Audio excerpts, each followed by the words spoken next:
The boardroom went silent the moment Victor Crowne slammed his palm on the table. "This doesn't work," he said sharply, eyes cutting straight to Nora Hale. You missed the mark. The screen behind her still glowed with charts she'd spent weeks Ting. A few people shifted in their seats. No one spoke. Nora felt heat rush to her face as Victor dismantled her presentation line by line, his voice calm, surgical, unforgiving. When he finally waved her off, she nodded once, gathered her notes, and walked out before anyone could see her hands shaking.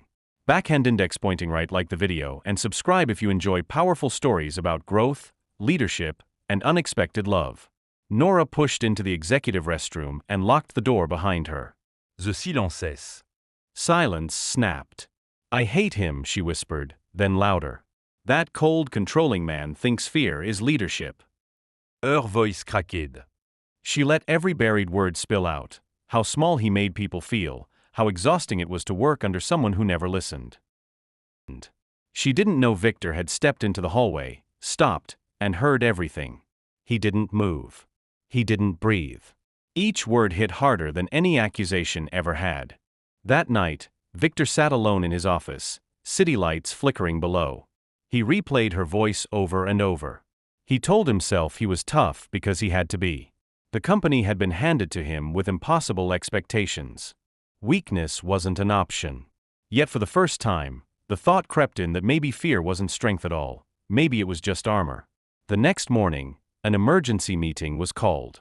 People filed in tense and confused. Victor stood at the front. "Yesterday," he said, "I failed as a leader." Heads lifted. Nora froze. Correction should never come through humiliation. "I've demanded excellence without offering guidance."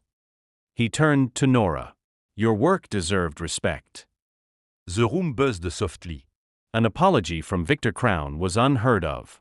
From that day on, things shifted. Victor asked questions instead of issuing commands. He invited Nora into strategy sessions. Some welcomed the change. Others didn't. Marcus Dunn watched closely. Irritation sharpening every time Nora spoke and Victor listened. Whispers followed her down hallways, but the results spoke louder. Campaigns improved. Deadlines were met. Nora stopped shrinking when she entered a room. One night, a deadline loomed and the office emptied until only 2 lights remained on. Nora reviewed numbers while Victor paced. Finally, he stopped. "I didn't know how to lead without control," he said quietly. "I thought if I let go, everything would collapse." Nora looked up. She didn't defend or accuse. She listened. And in that quiet moment, something shifted, respect deepening into understanding. Weeks later, Nora stood before a major client. Her voice didn't shake. She led the room with clarity and confidence. When the deal closed, applause filled the air. Victor smiled, not with pride of ownership, but admiration.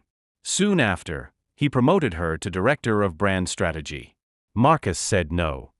The office felt different now, lighter, human. If you're still watching, subscribe. Stories like this only get better. A year passed.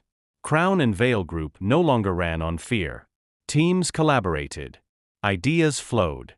At a charity event on the rooftop overlooking the city, Victor stepped beside Nora and placed a small key in her hand. "This is a space away from titles," he said. "For honesty." The wind moved softly around them. "I don't want to lead you." He added, I want to walk with you. Nora met his eyes and saw no armor left, only truth. Power had built the company. Empathy had changed it. And 2 people, once divided by fear, chose something stronger. Backhand index pointing right. Subscribe now for more unforgettable stories of transformation, courage, and love.